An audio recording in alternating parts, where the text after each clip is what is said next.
অস্ট্রেলিয়ার প্রথম ভারতীয় ক্যাপ্টেন হিসেবে যে রেকর্ড গড়লেন কোহলি। সবাইকে গল্প কথা ইউটিউব চ্যানেলে স্বাগতম। আমাদের চ্যানেলে সাবস্ক্রাইব করেছেন কি? অজানা সব নিউজ আপডেট পেতে সাবস্ক্রাইব লেখার উপর ও বেল বাটনে প্রেস করুন। বিরাট কোহলির মুকুটে আরও এক পালক।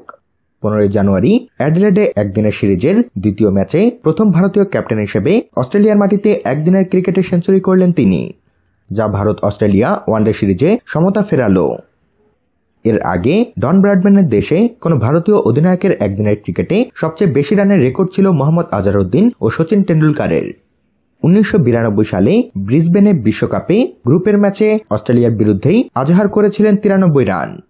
আর 2000 সালে হোবার্টে ত্রিদেশীয় সিরিজে পাকিস্তানের বিরুদ্ধে সচিনও সমসংখ্যক রান করেছিলেন।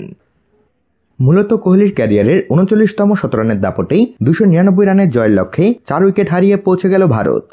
রান তাড়ায় তার দক্ষতা আরও একবার প্রমাণিত হল অ্যাডিলেডে।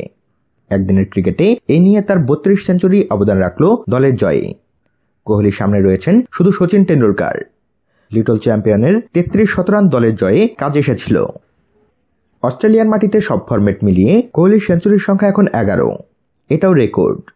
David Gower, Jack Hobbs, Brian Lara রয়েছে তার অনেক পেছনে। Wally Hammond, Viv Richards, VVS Laxman, Sachin টেন্ডুলকারের এই দেশে রয়েছে 7 সেঞ্চুরি। বন্ধুরা, বর্তমান বিশ্বে একমাত্র কোহলি রয়েছেন যিনি সচিন টেন্ডুলকারের অনেক রেকর্ড ভেঙে ফেলতে সক্ষম হবেন।